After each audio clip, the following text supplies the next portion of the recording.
Bonjour à tous et bienvenue sur le podcast Chronique du Zodiaque. Je suis Laetitia, astrologue, et je te retrouve ici pour parler astrologie, spiritualité et développement personnel. Chaque semaine, via le podcast ou la chaîne YouTube, à travers des épisodes sur différents thèmes et via des analyses astro, je t'aide à mieux te connaître et à mieux comprendre les énergies qui t'entourent pour pouvoir naviguer consciemment dans ta vie. Si ce concept te plaît, je t'invite à t'abonner et à me laisser 5 étoiles sur ta plateforme d'écoute préférée. Retrouve-moi également sur Instagram ou sur mon site internet pour plus de contenu. Tu trouveras tous les liens en description. Je suis ravie de te retrouver aujourd'hui et je te souhaite une très belle écoute. Coucou tout le monde. Alors, aujourd'hui on va se retrouver pour parler de Saturne en Bélier. Mais avant ça, je me représente rapidement. Je suis Laetitia, je suis astrologue et je suis créatrice du compte Arcane du Zodiaque. Donc, je suis présente sur Instagram et YouTube et je publie du coup du contenu astro pour vous aider à mieux comprendre votre thème astral, mais aussi à mieux naviguer les énergies présentes autour de nous, notamment les énergies des transits dont on va parler aujourd'hui. Si mon contenu vous plaît ou si vous aimez cette vidéo, n'hésitez pas à la liker, à vous abonner à ma chaîne et à la commenter pour me dire ce que vous en avez pensé. Et on va tout de suite commencer l'analyse. Alors, Saturne va rentrer en Bélier cette année, mais il va pas y rester très longtemps, puisqu'après il va rentrer dans une phase de rétrogradation. Pour ceux qui ne savent pas ce qu'est une rétrogradation, on en entend souvent parler, notamment pour Mercure. Les rétrogradations des planètes, c'est quand, du point de vue de la Terre, on a l'impression que la planète recule. Et du coup, comme l'astrologie se base sur le symbolisme des choses, quand on voit la planète reculer, et ben en fait, en astrologie, elle perd un petit peu de son énergie, elle n'a plus les mêmes caractéristiques, on les ressent beaucoup moins, on est beaucoup plus sur de l'introspection que sur des événements qui vont arriver directement. Saturne va effectivement rentrer à partir de ce 25 mai dans le signe du Bélier, mais il va y rester que jusqu'en septembre, puisqu'il sera alors en train de rétrograder, il va repasser dans le signe des Poissons.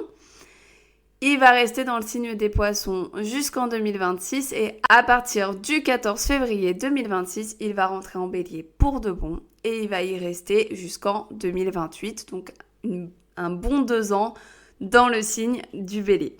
Nous, ce qui va nous intéresser, c'est qu'est-ce que ça veut dire pour nous, ce Saturne en Bélier. Qu'est-ce que ça veut dire ? Pourquoi c'est super important ? Pourquoi j'en fais une vidéo ? Parce que bon, je fais pas une vidéo pour toutes les planètes qui rentrent dans tous les signes, on est d'accord. Saturne met à peu près 2 ans à changer de signe. Et c'est une planète qui n'est du coup pas rapide. Alors, elle n'est pas au stade des planètes lentes comme Pluton qui va rester 20 ans dans le Verseau, c'est pas à ce point-là. Mais le fait qu'elle reste 2 ans dans chaque signe, ça a quand même un gros impact. On sent le changement d'énergie quand Saturne change de signe. Alors, Saturne, pour ceux qui ne seraient pas familiers avec son énergie, Saturne, c'est une planète de blocage avant tout, de limitation, de responsabilité, de défi. Il est associé à Chronos, qui est le temps.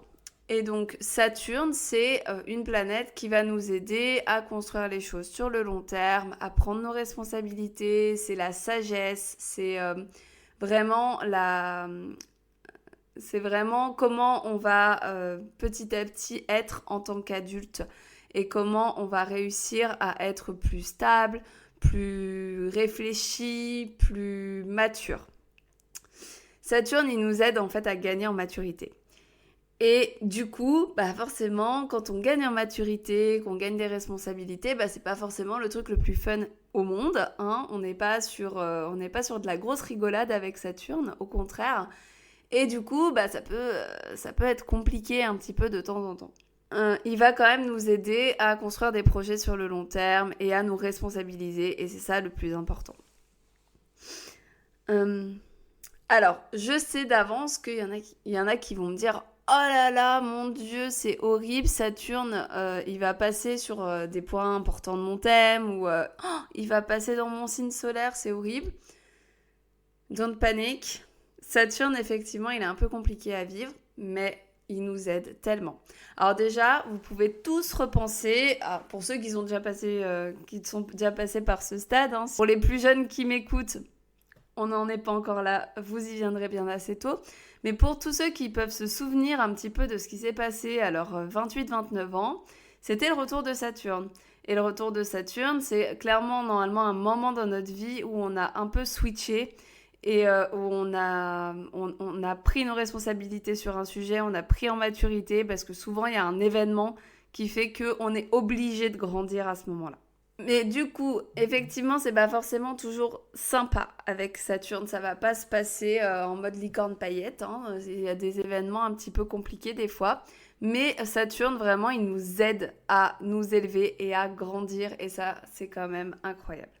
Donc, pas de panique. Même si Saturne passe sur des endroits un petit peu plus compliqués de votre thème, eh ben, faut pas se stresser. Donc... tranquille, même si vous avez des placements en bélier, ça va bien se passer.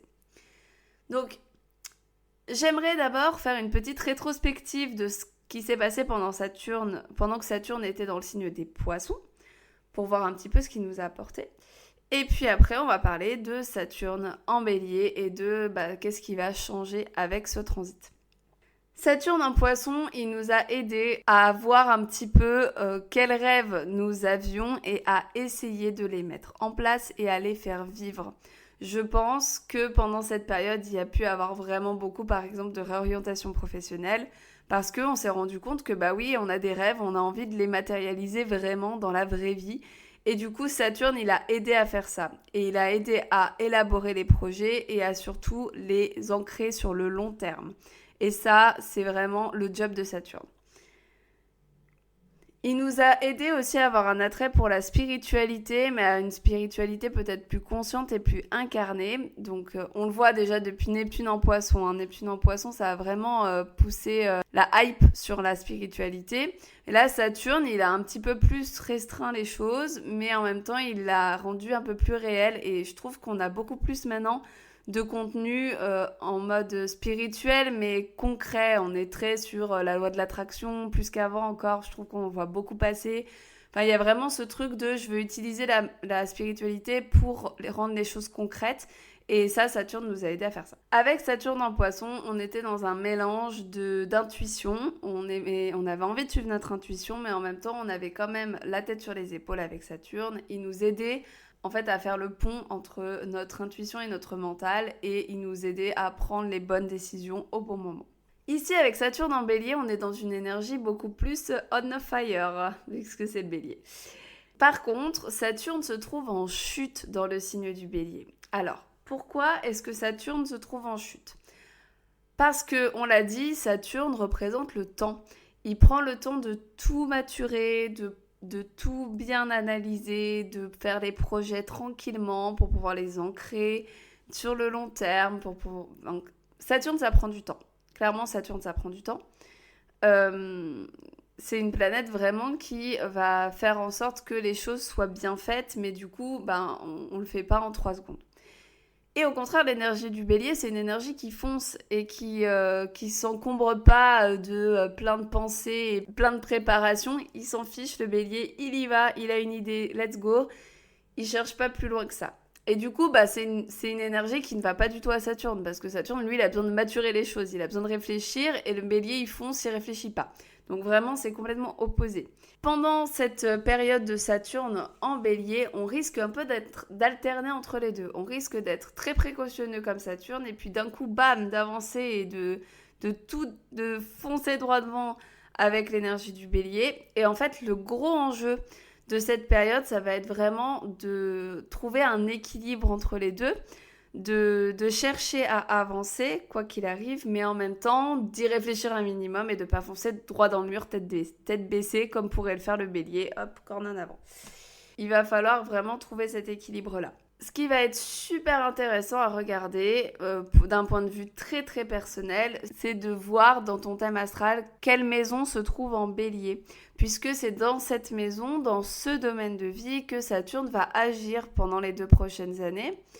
Et c'est dans ce domaine de vie que Saturne va amener de la maturité, de la réflexion, de la responsabilité. C'est un endroit où, de base, comme c'est l'énergie du bélier dans ton thème, bah c'est un domaine de vie où tu vas plutôt avoir tendance à agir de manière impulsive.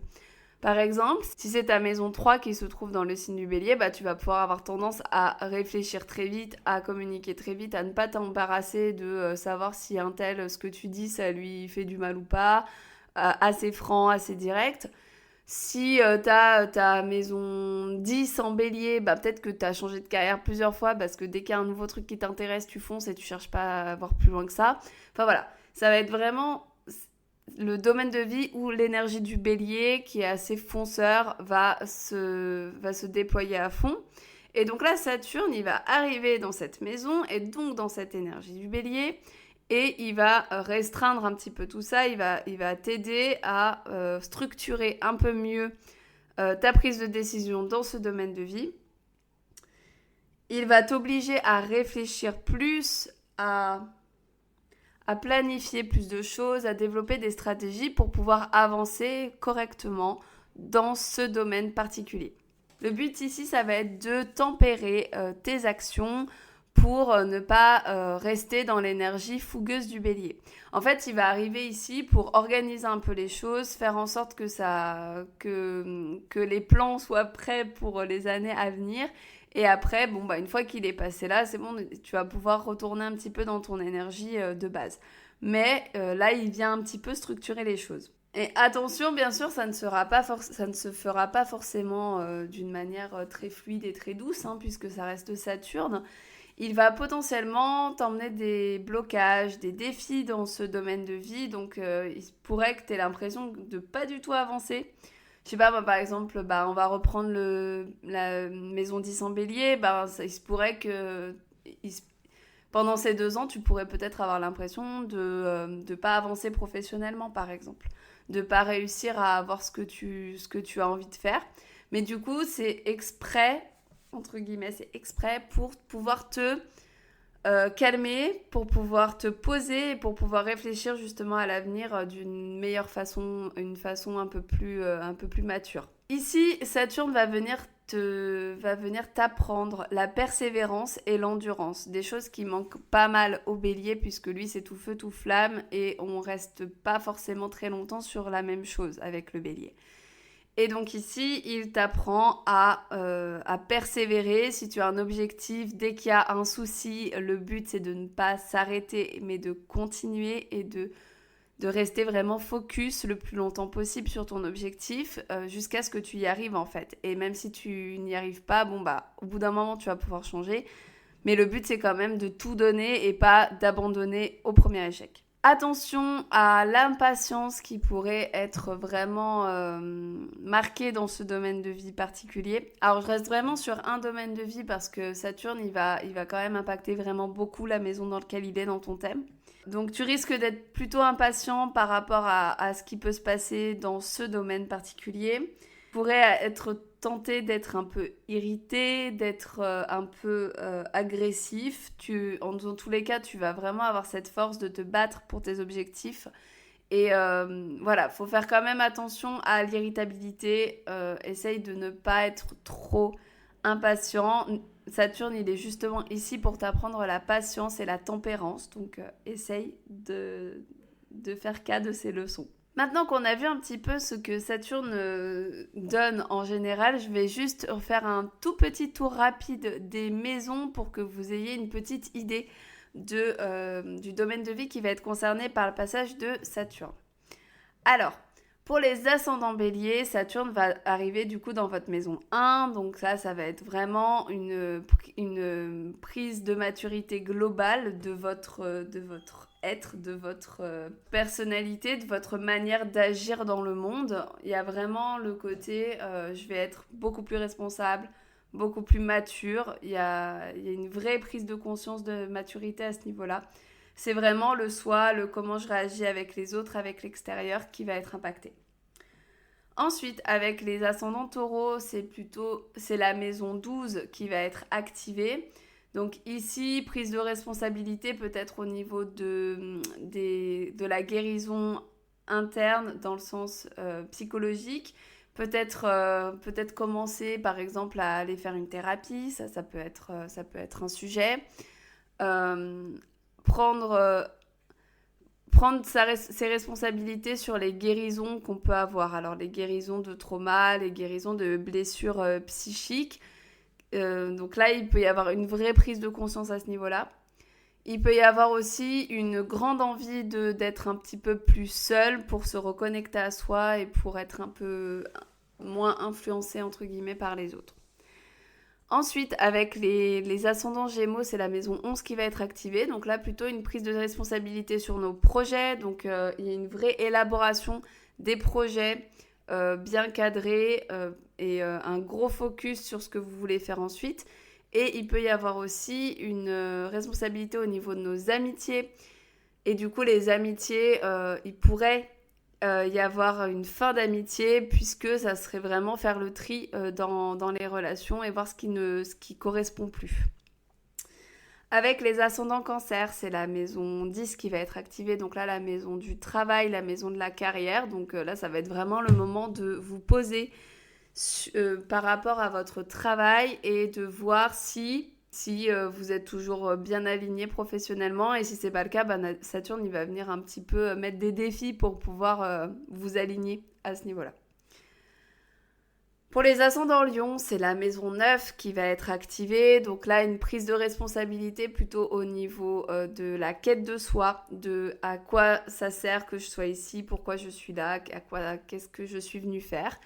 Il y a aussi une prise de responsabilité au niveau de la justice. Il pourrait y avoir des défis au niveau judiciaire.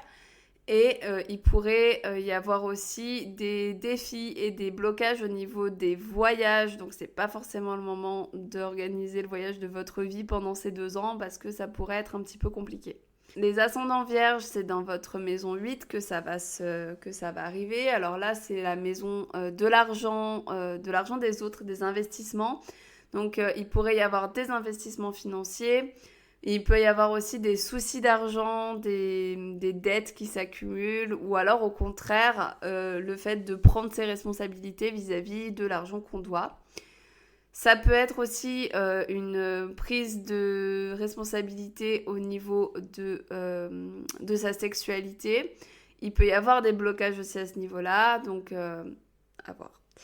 Ça peut être enfin, maison 8, c'est aussi une maison psychologique, donc ça peut être vraiment prendre en charge ses blocages, ses problèmes, je mets un gros guillemets, psychologiques, essayer de guérir des traumas, de guérir des blessures. Là, c'est vraiment un bon moment avec Saturne, il va vraiment nous aider à ce niveau-là. Ensuite, les ascendants balance, c'est la maison 7 qui va être activée par Saturne. Donc là, c'est la maison du couple, des relations, de l'autre. Donc là, c'est vraiment la sphère relationnelle qui va être impactée. Donc il pourrait y avoir des complications relationnelles, alors que ce soit avec les autres en général ou avec le conjoint, puisque la maison 7 parle du mariage. Donc si il y a des petits soucis au niveau de votre couple, c'est normal. Le tout, c'est de prendre ses responsabilités, encore une fois, avec Saturne. Si ça ne fonctionne pas dans le couple, le but ici, c'est de prendre sa responsabilité et de partir. Ou de faire quelque chose pour que ça aille mieux. Donc, Saturne, il va aider à ça.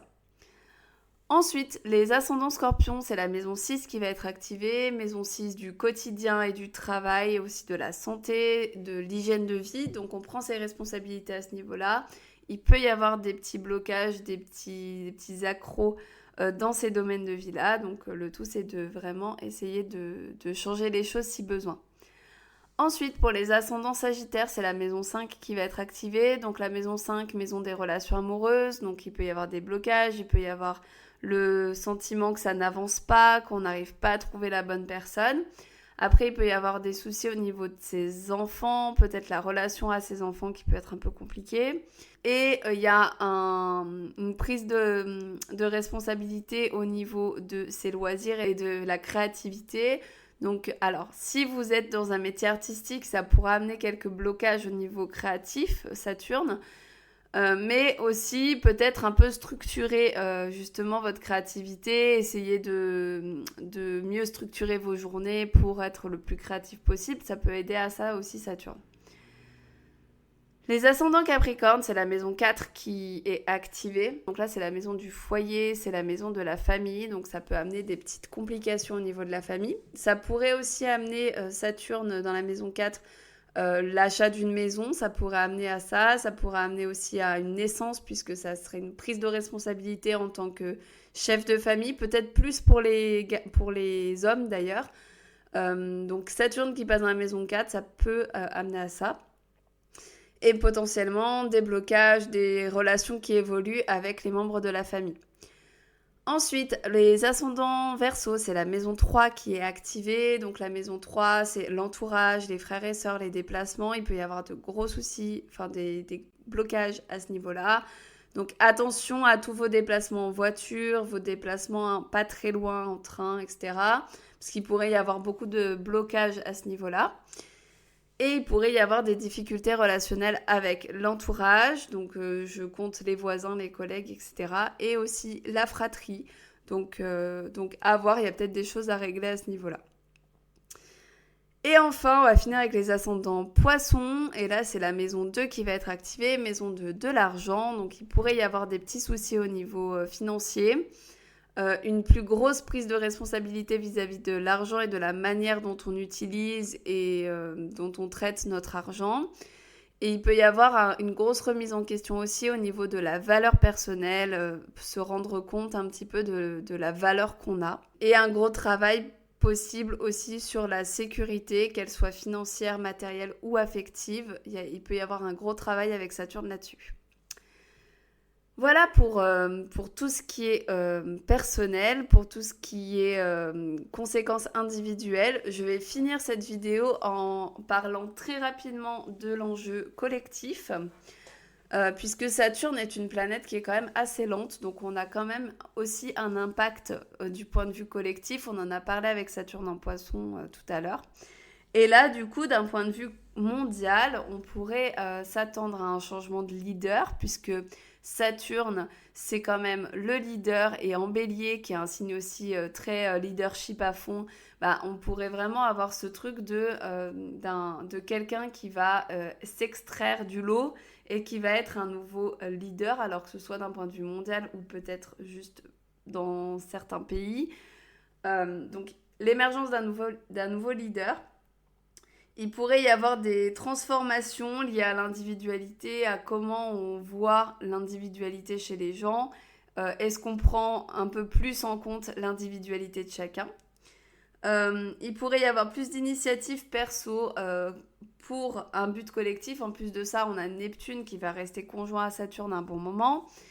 Et Neptune, c'est le collectif. Donc, il y a potentiellement une envie d'agir pour le collectif, et peut-être que chacun va vraiment se rendre compte que lui-même peut agir pour le collectif. Et enfin, malheureusement, Saturne en Bélier, pour moi, ça va quand même amener à pas mal de conflits. Le Bélier, c'est quand même le signe de Mars. Mars, dieu de la guerre. Mars, c'est les tensions, c'est la nervosité, c'est les conflits. Donc, il pourrait y avoir quand même pas mal de guerres encore et de conflits pendant le passage de Saturne en Bélier, qui pourrait se trouver peut-être un peu apaisé par Saturne quand il va passer plutôt en Taureau. Donc, à voir d'ici là. Voilà pour la petite, pas si petite, mais petite vidéo sur Saturne. J'espère que ça vous aura un petit peu éclairé et que ça vous aidera à vous faire une idée sur ce transit. Moi, je vous retrouve bientôt pour une nouvelle vidéo. D'ailleurs, pour la vidéo de la nouvelle lune qui sort aussi cette semaine. Je vous souhaite une belle journée ou belle soirée en fonction de quand vous me regardez. Je vous dis à bientôt et prenez soin de vous. Bye bye. J'espère que tu as trouvé cet épisode intéressant et inspirant. Si c'est le cas, je t'invite à t'abonner pour ne pas rater les prochains épisodes et à me faire un retour en laissant 5 étoiles ou un commentaire. Je te retrouve la semaine prochaine pour une nouvelle chronique du Zodiaque. Prends soin de toi et à bientôt.